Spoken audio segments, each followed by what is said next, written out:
Welcome to the White Sox Recap Podcast. I am Ryan McGuffey, coming to you on Memorial Day weekend with a White Sox shocker. Not only is Tim Elko being optioned to AAA Charlotte, but they're sending Andrew Vaughn with him, the White Sox former number 3 overall pick, who has struggled, not just recently, not just in 2025, but for a couple of years, has been optioned to AAA. Both at the same position, at the same time. I'm here to make sense of it, or at least try to make sense of it here on the White Sox Recap Podcast. And it's brought to you by our fine partners at the Illinois Tollway. Quick time out to talk about something serious. We've all said it before. If I only had slowed down. The Illinois Tollway's new campaign is called If Only, and it's a powerful reminder that speeding doesn't just put you at risk. It affects everyone on the road. Every crash leaves someone wishing they'd done things differently. So take the extra time, slow down, saves lives. Lives, including yours, depend on it. Tim Elko, Andrew Vaughn sent down. And we're here to break it all down and tell you what next for the Chicago White Sox. It's the White Sox Recap Podcast, and it starts right now.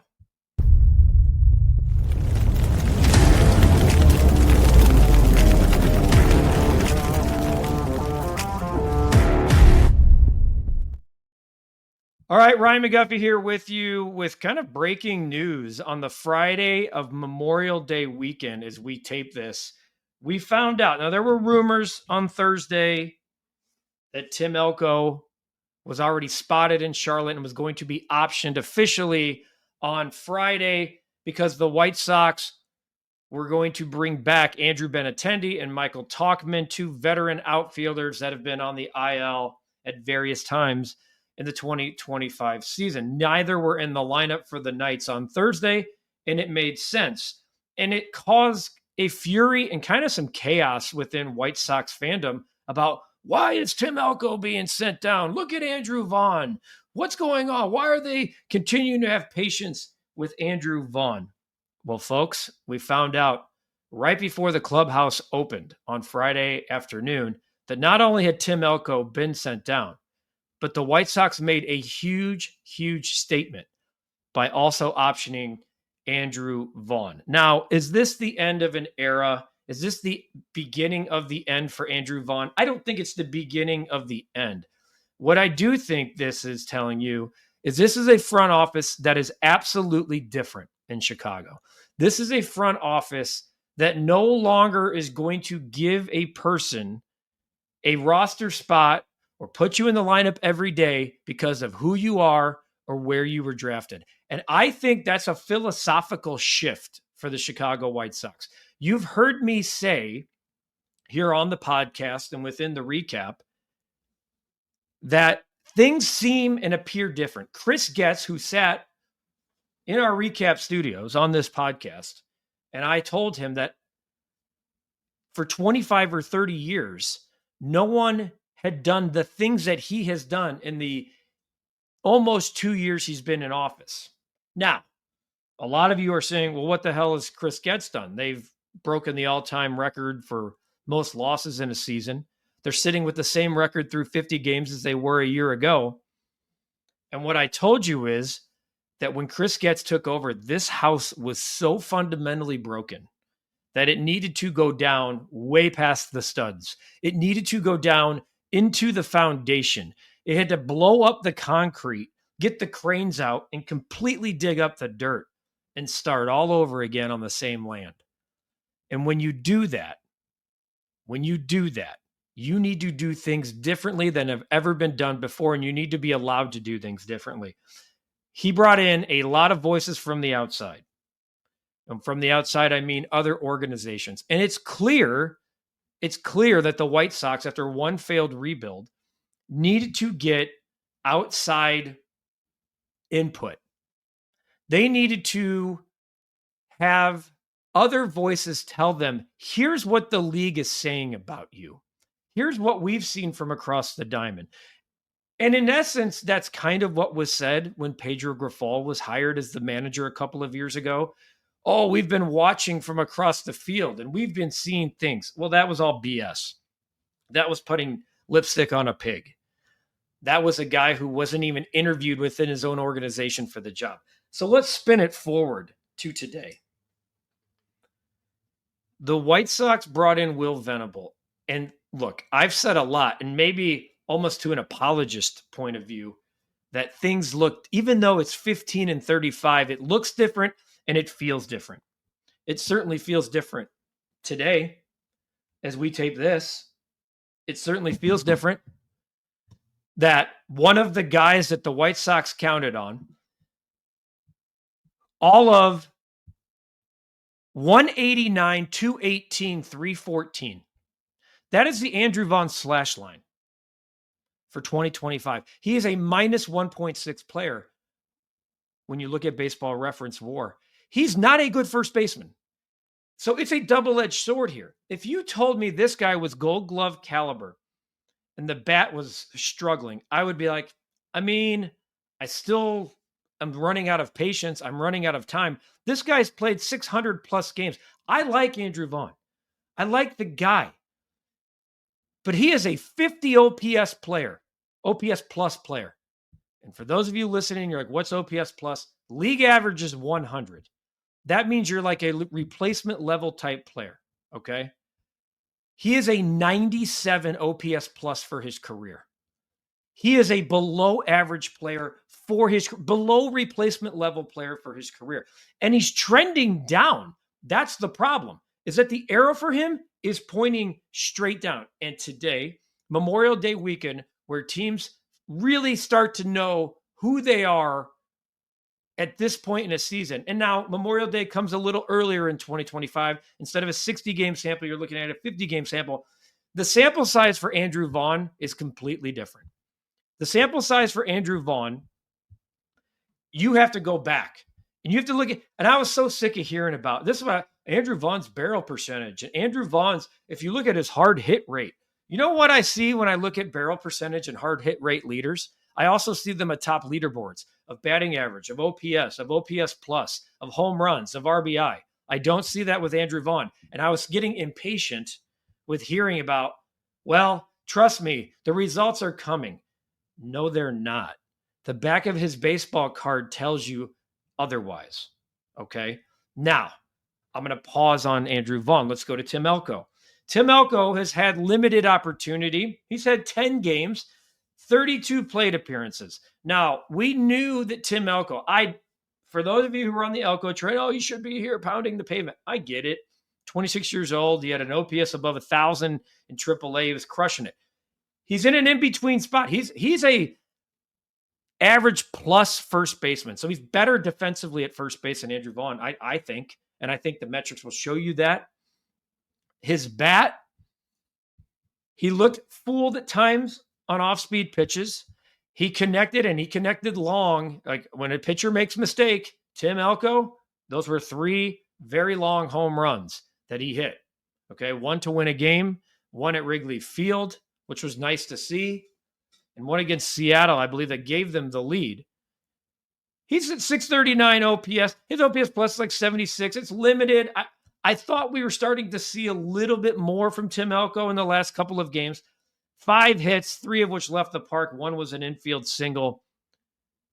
10 strikeouts, 31 at-bats. You don't love that percentage, but you kind of knew with what you were getting. The interesting thing is that they sent them both down. Okay? Now, the White Sox had projected their lineup differently in 2025 with additions like Mike Tauchman in right field, a healthy Andrew Benintendi. You expect more from Luis Robert because now he's sitting there. I don't know why anybody want to trade for me. Quite frankly, I don't know either. At this point with him, I'd sit him down. I mean, you can't send him down, but you got to sit him down. You're trying to showcase him, and he's not showcasing anything but a lot of strikeouts, chase rate. But Tim Elko, you're like, well, why isn't he getting every day? Even if you don't think Tim Elko is part of your plans, let's say 27 and beyond. I'm not speaking for anybody with the White Sox. I'm just saying, maybe they don't think he's fit for long term. Okay. I still think you play him here. Now, maybe you're also, maybe this is your final message to Andrew Vaughn. We're not giving it to Tim Elko. You don't have to take that baggage with you. You guys are going to go down there together. It certainly is a message to Andrew Vaughn. Are you willing to put the work in that it takes to be a Major League Baseball player with expectations? You're getting paid over $6 million. Now we're going to see. Now Benintendi and Tauchman are healthy. I can tell you that the White Sox believe today, as I tape this, that their offense and lineup is the most balanced and healthiest it's been all year after these moves.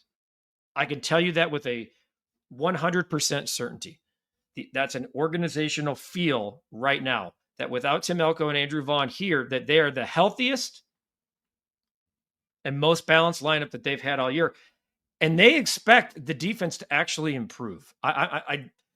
You're going to say, who's the first baseman? I think it could rotate. There's some other guys knocking on the door. Can you see Miguel Vargas go to first base? Is this an opportunity when you have a catching problem? Corey Lee's going to be healthy here pretty soon. Can Matt Theis play first base? I'm just giving, and you're going to be like, well, what the hell? Why wouldn't Tim Elko? They have a plethora of veterans right now. Their lineup and their roster looks different than it will after July. But they can't keep trotting out 5-6 guys every day that are hitting 200 or under. You can't do it. And I'm telling you, I know we look at more than batting average in 2025, and we should. But when you have 1, 2, 3, 4, 5 players in your lineup with wars of negative, you have Andrew Vaughn at 189. You had Jacob Amaya under 100, okay? You have Luis Robert at 178.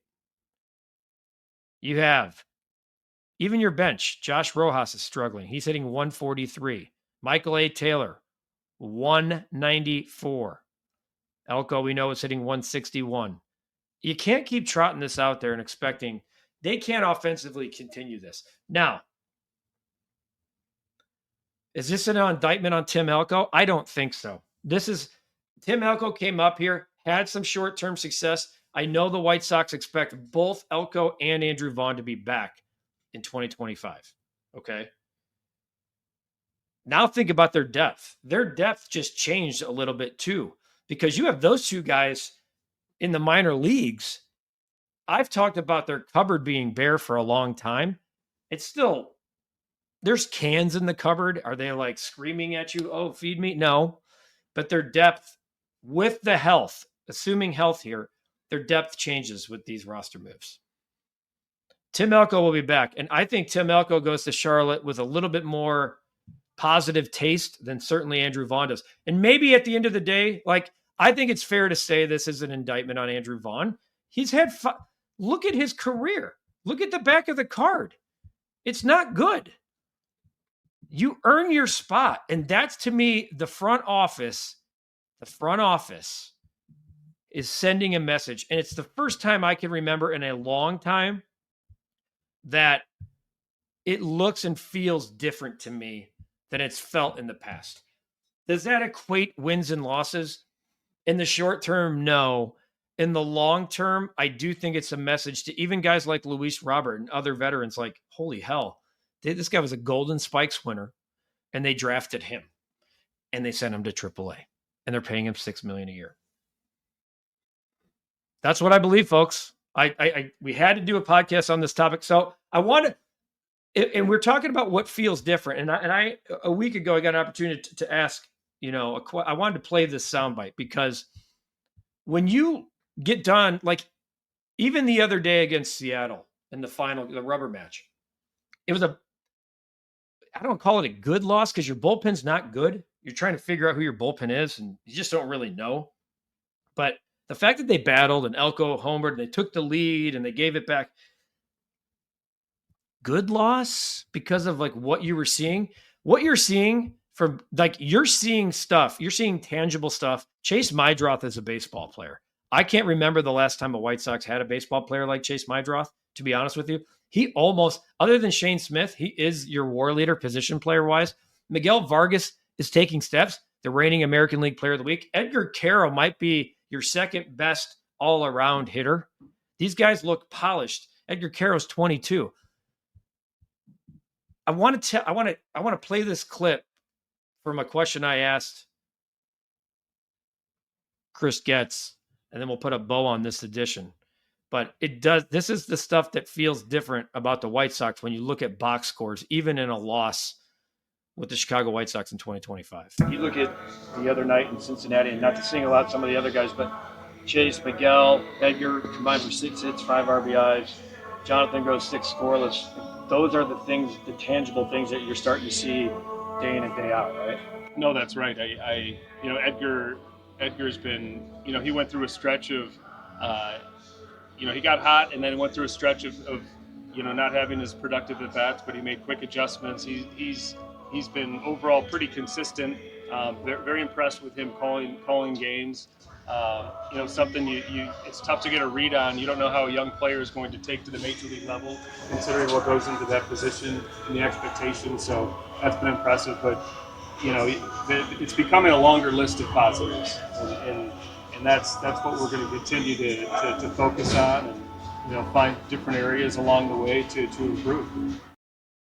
It's becoming a longer list of positives. That's what Chris Getz said when he looks at the end of each game. Last year, there was fury. Everybody's pissed, and I get it. I was too.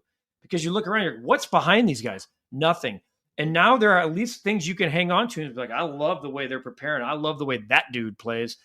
And this, to me, is another message that things are changing, that we are collectively trying to play as a whole like this, like that, like him. And when you point around and look around, and it's not just one player, it's multiple players, I think you're starting to see maybe the bricklayers are coming in to start building the rest of the foundation. A long ass way to go. Okay. A long ass way to go. But in the interim right now, the big shocker of Andrew Vaughn and Tim Elko being sent to AAA, when you peel the layers of it, I don't think it's as shocking as the move seems. What's shocking about it is it's a very un-White Sox move of the past. And this tells you that the past is no longer present. The present is we have expectations. Here's the baseline. Here's the work that's needed. And here's the results that must happen. And if you don't get there, we will figure out what's next. That's my synopsis of the move. Andrew Vaughn and Tim Elko optioned to AAA Charlotte on Friday. And what, in theory, was a big, big roster move. And look, it is, and it'll continue to be talked about. And we'll figure out who plays first and when these guys come back. If they come back, I expect both of them to be back. We'll see what it looks like when you look down in Charlotte. I want to remind you that quick timeout to talk about something serious. We all said it before. If I only had slowed down, the Illinois Tollway's new ad campaign is called If Only, and it's a powerful reminder that speeding doesn't just put you at risk. It affects everyone on the road, especially weekends like this, folks. Every crash leaves someone wishing they had done things differently. So take the extra time. Slow down saves lives. Lives, including yours, depend on it. Be safe on the roads. It's a very heavy travel weekend, as we all know. We thank the Illinois Tollway for being a proud partner of the White Sox Recap Podcast. This has been the White Sox Recap Podcast. I am Ryan McGuffey. Thank you for watching. Thank you for listening wherever you downloaded, subscribe to podcasts. We're all over this type of news, folks. Whenever it breaks, we're here for you. We'll have guests throughout, and the White Sox will hit the road next week. We'll get BA back on the podcast, but we had to talk about this breaking White Sox news. It's been the White Sox Recap Podcast. I am Ryan McGuffey. Thanks for watching, and we'll see you next time.